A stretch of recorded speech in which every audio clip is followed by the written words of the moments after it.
I recognized early on that doing less was funny and also was less common. David Hyde Pierce was one of the most recognizable faces on television. He won 4 Emmys, starred in one of the biggest sitcoms of the 90s, and then vanished. No Frasier, reboot, no major film roles, not even a cameo. But he didn't just disappear. He made a choice. From silent rejections and secret returns to Broadway, to being replaced by his own fictional son. The truth is deeper than anyone expected. So why did he walk away from Hollywood? And what is he hiding from now? Let's discover. The golden era, from Frasier fame to TV royalty. At one point, David Hyde Pierce was everywhere. His face, his voice, his sharp, deliberate movements. They were impossible to miss. For 11 straight years, he dominated primetime television as Dr. Niles Crane, the high-strung younger brother of Frasier Crane, played by Kelsey Grammer. He wasn't just good, he was unforgettable. The way he held a wine glass like it was a sacred object, the neurotic hand gestures, the withering one-liner, delivered in that crisp, almost academic tone. Niles was fussy, uptight, and undeniably weird. But people loved him. So, what happened? How did someone that iconic vanish so completely? Why did David Hyde Pierce stop showing his face? Frasier aired from 1993 to 2004 and quickly became one of the most decorated sitcoms in TV history. It was a spin-off of Cheers, but it didn't ride on its predecessor's coattails. It carved out its own legacy. Set in Seattle, the show followed Frasier Crane, a psychiatrist turned radio host, as he navigated high society, dysfunctional, family dynamics, and his own inflated ego. But the real magic started when Niles entered the room. Originally intended as a supporting character, David Hyde Pierce's portrayal was so precise and compelling that he quickly became central to the series. Not just a sidekick, he was a scene stealer. Pierce had an immediate visual resemblance to Kelsey Grammer, which made the casting an easy sell. But what made Niles come alive wasn't just the physical match. It was the strange, endearing anxiety buzzing just under the surface. Every twitch of his face, every long pause before a line, every exaggerated sniff. These weren't just actor choices. They were carefully calibrated tics that made Niles Crane feel real. He was a psychiatrist, like his brother, but even more entrenched in his own rituals and rules. He ironed his shoelaces. He hated crumbs. He was afraid of germs, mess, spontaneity, and his own emotions. And somehow, all of that was hilarious. What's even more impressive is how much emotional weight Pierce managed to sneak into the role. Niles started out as a caricature, a neurotic intellectual with an unseen wife named Maris, who was the punchline of every absurd marriage joke. But over time, he evolved. His obsession with Daphne Moon, Frasier's housekeeper, started out as a running gag, but turned into one of the show's most enduring and heartfelt storylines. The slow burn romance, stretched out over multiple seasons, was masterfully played by Pierce with restrained, longing and awkward charm. When Niles finally gets the girl, you feel it, and it works. Because Pierce never played him as a joke. He played him as someone trying, desperately, to hold it all together. Audiences noticed. So did critics. Pierce was nominated for an Emmy every single year. Frasier was on the air. Out of those 11 nominations, he won 4 times for Outstanding Supporting Actor in a Comedy Series. That's not a small feat. To put it in perspective, many legendary actors go decades without a single Emmy. Pierce pulled off 4, and he made it look effortless. Frasier itself racked up an astonishing 37 Primetime Emmy Awards during its run, cementing its place as one of the most critically acclaimed sitcoms of all time. But what most people don't realize is that David Hyde Pierce wasn't just some TV actor who got lucky with a great role.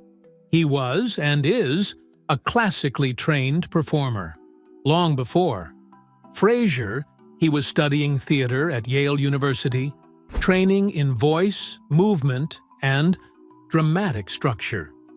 His first love was the stage, not the screen, and that training shaped how he approached every single line on Frasier. His timing wasn't just good, it was surgical. His body language was as carefully choreographed as a ballet. It's why his performance stands up even now, decades later, in a world that's moved on from most 90s sitcoms. Pierce's theatrical background made his performance as Niles Crane unlike anything else on Frasier. While other characters leaned on sarcasm, Niles was all precision. Every eye roll, grimace, and feint was perfectly choreographed. He turned physical comedy into something smart and strangely elegant. Even people who've never watched the show know who Niles Crane is. That's because Pierce transformed what could have been a flat caricature into someone deeply human, awkward, repressed, and weirdly lovable. As the show went on, he was given more emotional depth, and he delivered every time. But when Frasier ended in 2004, Pierce vanished from the screen at the peak of his visibility, and his reasons reveal far more than anyone expected. The revival that didn't bring him back. When the Frasier reboot launched in 2023, fans were ready to see the return of their favorite neurotic brothers, Frasier and Niles Crane. But what they got instead left many stunned. David Hyde Pierce, the actor who had defined Niles Crane across 11 seasons, was completely absent. Not a cameo, not a flashback, not even a voiceover. And for a show that built so much of its heart, rhythm, and humor around the Frasier-Niles dynamic, this wasn't just surprising. It felt like something was missing at the core. Millions of fans were left asking the same question. Why wasn't David Hyde Pierce in the new Frasier? And why has no one fully explained it?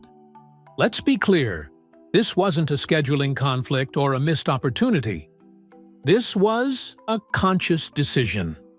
According to Kelsey Grammer, Pierce was approached directly about reprising his role. But in Grammer's own words, David Hyde Pierce wasn't interested. That's it. No elaboration, no drama. Just 2 words, and a total silence that followed. But of course, those 2 words opened the door to a flood of speculation. Because how could one? Of the most beloved sitcom actors of the 90s, someone who won 4 Emmys for his role, just walk away from it. And more importantly, why now? Let's look at what actually happened. In late 2023, Frasier was rebooted by Paramount Plus, with Kelsey Grammer returning as the lead. The show was relocated from Seattle to Boston, marking a return to Frasier Crane's old Cheers stomping grounds. The premise centered on Frasier reconnecting with his adult son, Frederick, now a firefighter. But the absence of other original characters was immediately noticeable. Daphne, Roz, and Martin were all either written out or mentioned briefly. And then there was Niles. Gone. Completely. Not a flashback, not a photo, not a single scene. Instead, the show introduced a brand new character, David Crane, Niles and Daphne's son. A Harvard student, socially awkward and clearly modeled after his father's personality. This move was seen by many as a soft attempt to recreate the Frasier-Niles dynamic without actually involving Pierce. And fans weren't having it. Across social media, Reddit threads, and YouTube comment sections, the outrage was immediate. "This isn't Frasier without Niles," one commenter wrote. Another said, "Replacing David Hyde Pierce with a knockoff." Version of Niles is like recasting Mozart with someone who owns a piano. So what really happened behind the scenes? The truth is, no one has given a definitive answer. But there are some strong clues, and they paint a picture that's more complicated than simple disinterest. First, it's important to understand David Hyde Pierce's relationship to his character. In interviews over the years, he's repeatedly described Niles as complete. When Frasier ended in 2004, Niles had gone through a full character arc. He'd divorced his toxic wife Maris, married Daphne, and become a father. He had grown emotionally, let go of many of his neuroses, and finally found happiness. For an actor like Pierce, who values structure and resolution, bringing Niles back might have felt like unraveling something that had already been carefully concluded. But that's not the only reason people suspect he stayed away. There's also the matter of creative integrity. Pierce is famously selective about the projects he takes on. Since Frasier ended, he's largely focused on theater, directing musicals, and performing in projects that challenge him artistically. By contrast, the rebooted Frasier was, from the beginning, structured more as a nostalgia product than a bold creative endeavor. Many critics pointed out that the reboot lacked the original show's intelligence, rhythm, and ensemble strength. Was it possible that Pierce read the early drafts and simply didn't think it was worth returning? 2. Another theory? Values. Over the years, David Hyde Pierce has become known not just for his acting, but for his advocacy and deeply held beliefs. He's spoken openly about LGBTQ+ rights, Alzheimer's research, and the importance of art with a purpose. Could it be that the reboot didn't align with what he believes in? Some fans speculated that he may have disagreed with the direction the character of Niles, or his son, was being taken. There's even been quiet industry chatter suggesting that Pierce didn't want to be part of something. That diluted the legacy of the original show. That's not confirmed, but given how protective he's been about his work, it's not hard to believe. So why didn't he just say so? Why not give a formal statement or an interview explaining his choice? Here's where it gets more personal. David Hyde Pierce is an intensely private person. Even at the height of Frasier's popularity, he avoided gossip headlines and rarely spoke about his life off-screen. When he came out publicly in 2007, it was low, key, and matter-of-fact. When he got married, it wasn't on the cover of a magazine. He lives quietly, intentionally, and doesn't seek publicity. So walking away without fanfare, without explanation, that fits. The introduction of Niles' son David was, by most accounts, a compromise. The writers wanted a version of the old dynamic without needing Pierce to return, but even that backfired. While the young actor playing David was competent, fans immediately saw, through the device, the chemistry that defined Frasier and Niles couldn't be replicated with a proxy. Niles wasn't just Frasier's brother.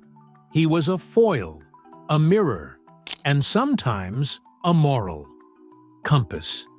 The reboot's attempt to rebottle that lightning fell flat for many.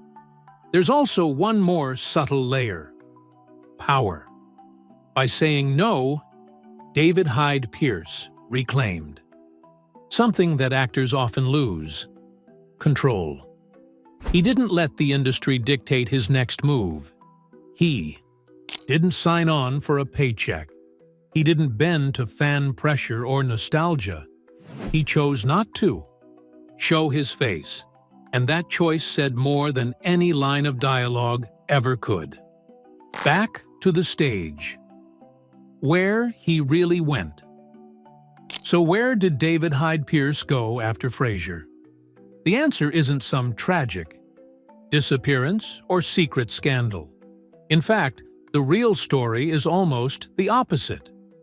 While millions expected him to stay on screen, Pierce quietly returned to the place where he feels most alive, the stage. And he didn't just go back to his roots. He completely immersed himself in the world of live theater, choosing roles, directing productions, and collaborating with some of the most respected names in Broadway. If you've been wondering why he no longer shows his face on TV, it might be because he never wanted to be there in the first place. Is it possible that fame was never the goal?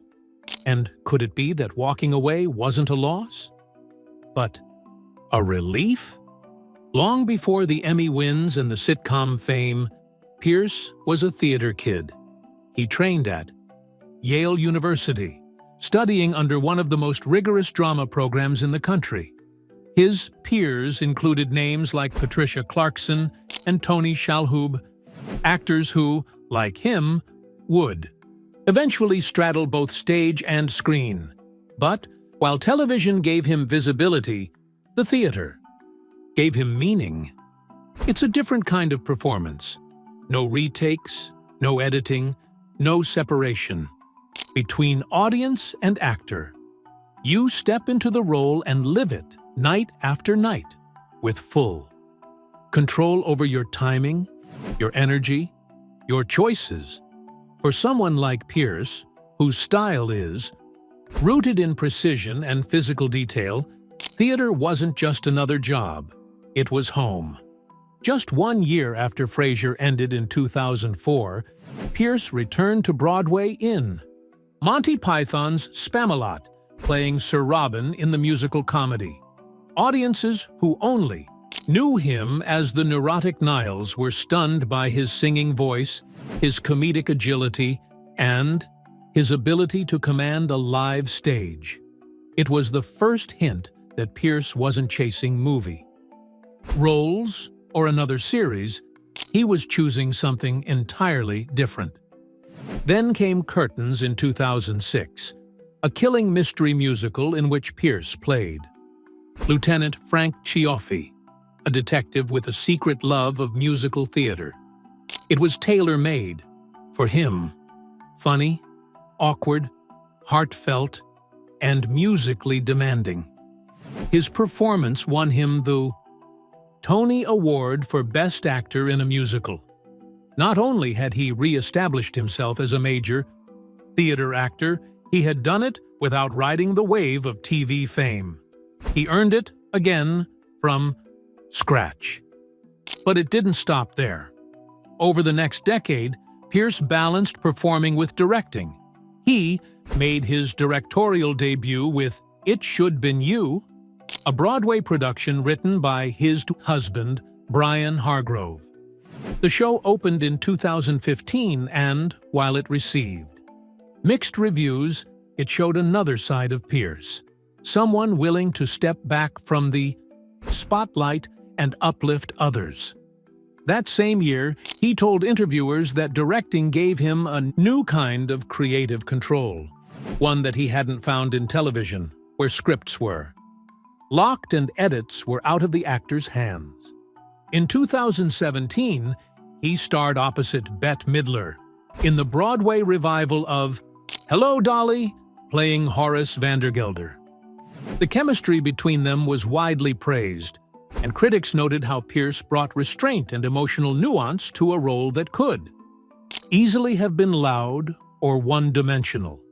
Again, it was the quiet work, the craft, that stood out. Fast forward to recent years.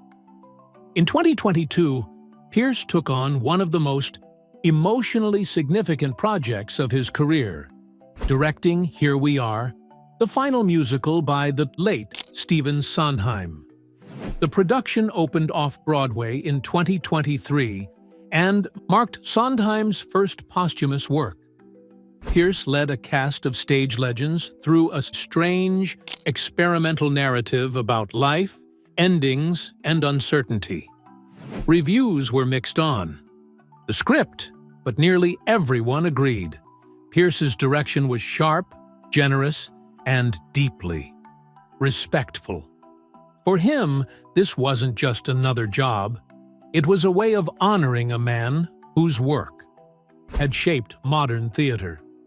Then, in 2025, Pierce returned to the Broadway spotlight in Pirates, the Penzance musical, a bold reimagining of Gilbert and Sullivan's classic operetta. Set in a surreal, New Orleans-inspired landscape and scored with jazz and Caribbean rhythms, the show was an unexpected hit.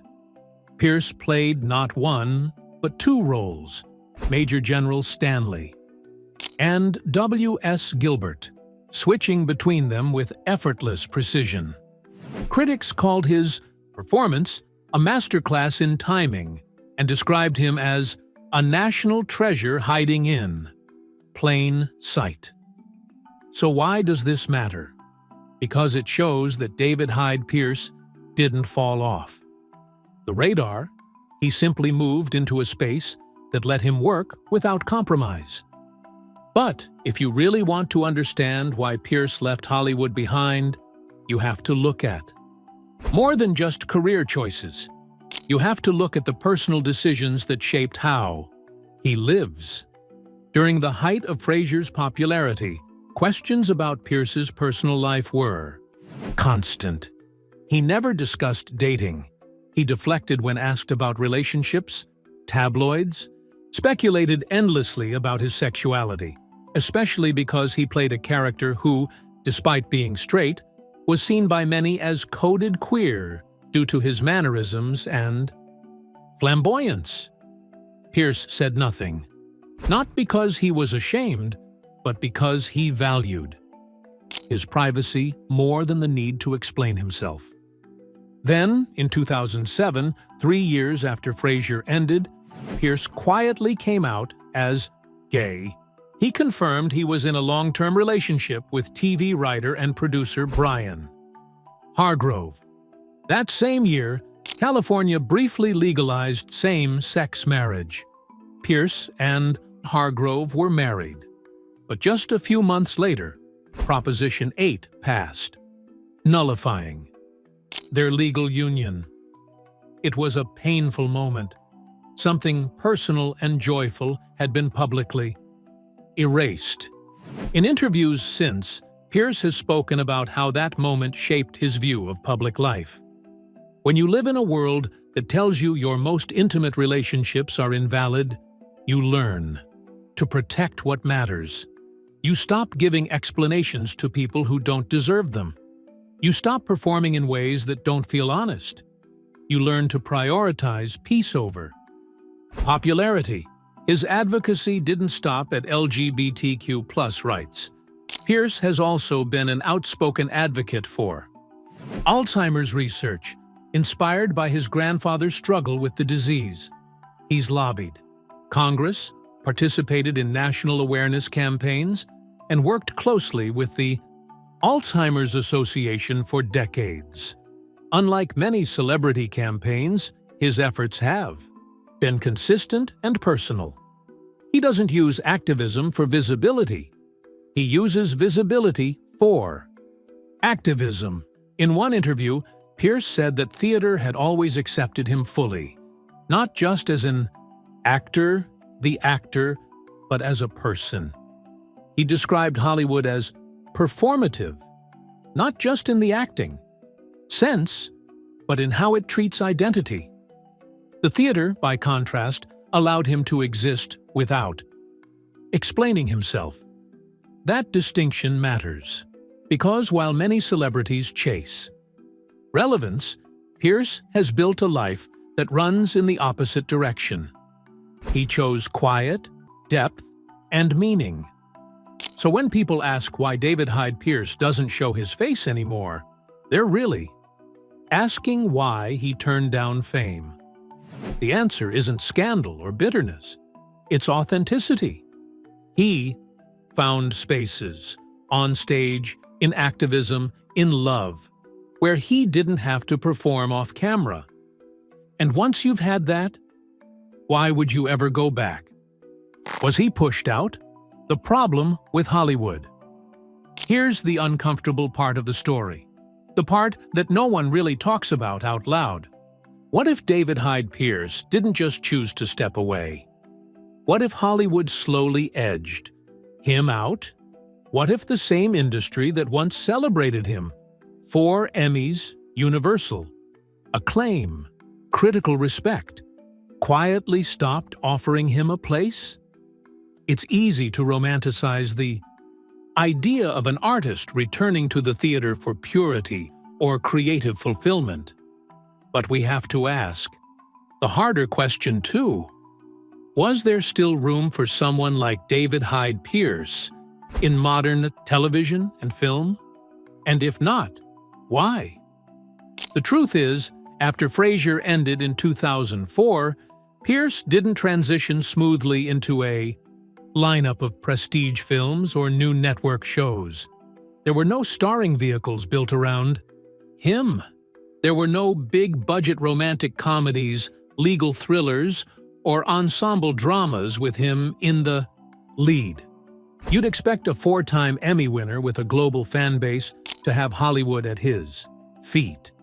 Instead, the offers seemed to dry up, or, just as likely, they were offers he didn't want to take. Typecasting is a brutal force in entertainment. Once you become strongly associated with a single role, the industry tends to see you only through that lens. For Pierce, the role of Niles Crane was so distinct, so stylized, that it almost overpowered his broader range. He played it with such precision, anxious, effete, neurotic, intellectual, that it became hard for casting directors to imagine him as anything else. He wasn't the brooding detective, the rugged hero, or even the aloof anti-hero. He was the Niles type. And that's a narrow box to escape. This isn't just speculation. It's a well-documented trend. In Hollywood, once you're typecast in a particular persona, breaking free requires a kind of reinvention that studios rarely invest in unless there's guaranteed profit. Pierce's skill set, dry wit, physical comedy, nuanced, restraint, is subtle. It doesn't scream box office. And in an era when tentpole franchises, reboots, and action-driven stories dominate screens, actors like him are often sidelined. But there's another layer to this: identity. David Hyde Pierce came out publicly in 2007. That was 3 years after Frasier ended, and long before the entertainment industry began having serious, visible conversations about LGBTQ+, representation and equity. At the time, being openly gay, especially for a male actor with a history of playing straight roles, came with risks. There were unspoken rules. you could be gay in private, or you could be gay and cast in very specific, often one-dimensional roles. But being openly gay and expecting the same variety and depth of work as you're straight. Pierce! That was rare. There's a pattern here.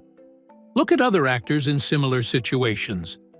Openly gay men with established careers who suddenly find themselves offered fewer roles, or roles that lack depth.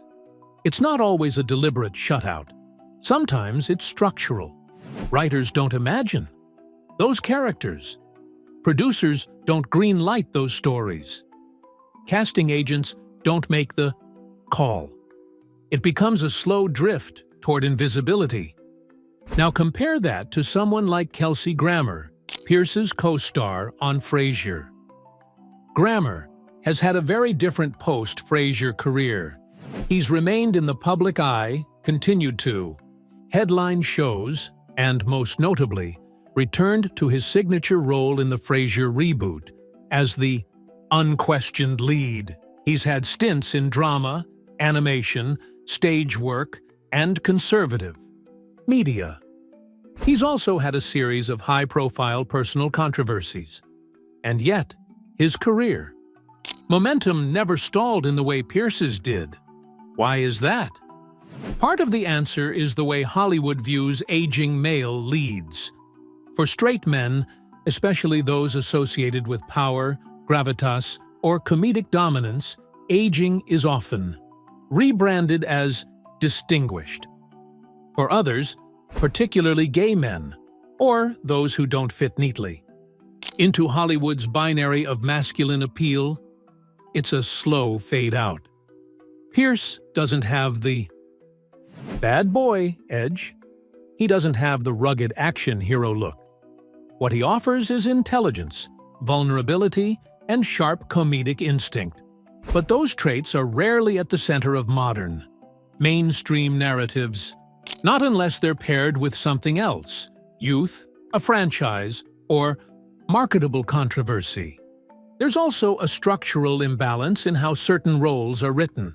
Scripts often privilege extroverted, reactive, aggressive characters, people who drive the plot through big actions, and loud decisions. Pierce is an actor of subtleties. He conveys hesitation, self-doubt, deep, emotional layering. These traits thrive in theater or in long-form TV dramas with nuanced writing. But those roles are disappearing from the mainstream, or they're given to bigger names with more recent visibility. Even in ensemble shows, the thoughtful intellectual character has become either a supporting stereotype or a comic relief, a role Pierce already perfected 2 decades ago. Could burnout have played a role in his retreat from Hollywood? Possibly. Working in television is grueling. The hours are long, the creative input from actors is often minimal, and the promotional cycles never end. For someone like Pierce, who values integrity and personal peace, the demands of constant visibility might have become exhausting. After years of giving everything to one role, it's not hard to imagine him stepping back simply because he was tired of playing by someone else's rules. But more than burnout, there's the question of taste. Pierce might have looked at the landscape of available projects, the scripts, the roles, the creative directions, and found them shallow, or repetitive, or creatively insulting. It's not difficult to imagine a man of his background and standards turning down role after role because they simply weren't worth it. This is where the cultural critique becomes unavoidable.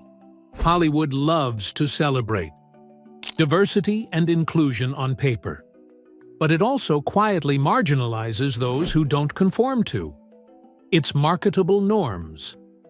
A gay man in his 60s who specializes in articulate, understated characters is not, in Hollywood terms, Bankable. That word, bankable, does more to explain modern casting decisions than most people realize. It's not about talent. It's about risk and reward. And for all his talent, David Hyde Pierce may have been labeled a risk. So was he pushed out? Not in a dramatic, scandalous way.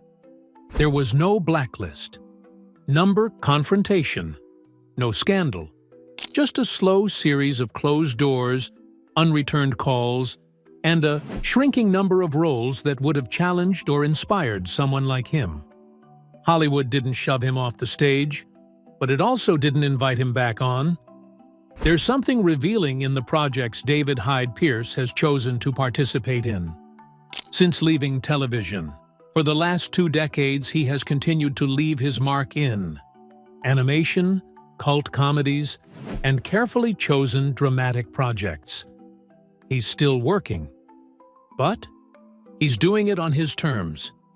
One of Pierce's earliest forays into voice acting came during his Frasier years, when he voiced the uptight stick insect Slim in A Bug's Life, Pixar's 1998 adventure, about misfit bugs saving their colony. His deadpan delivery and neurotic charm made the character unforgettable. Essentially, Niles Crane in insect form. Then, in Treasure Planet, 2002, he brought gravitas and warmth to Dr. Doppler, a half-dog, half-man, astrophysicist navigating space and awkward fatherhood. And in Osmosis Jones, he voiced the cerebral half of the animated body duo Drix alongside Chris Rock. Each of these performances was different, but they all leaned on what Pierce does best: injecting intelligence and quirk into characters who might otherwise be one note. His voice also made an unexpected appearance in the video game world, where he voiced the cheerful but deeply unsettling AI Autodoc in Fallout New Vegas. It's a small role, but one that fans of the franchise still talk about. Pierce's ability to switch between soothing and menacing in a single line proves that even outside of live-action acting, he hasn't lost his edge. And while he's rarely taken on large-scale screen roles in recent years, he's not completely absent from TV and film. In Wet Hot American Summer, First Day of Camp, 2015, a Netflix prequel to the cult classic film, Pierce reprised his role from the original 2001 movie, sort of. His character, Professor Henry Newman, only appeared via Skype, a tongue-in-cheek nod to his limited availability.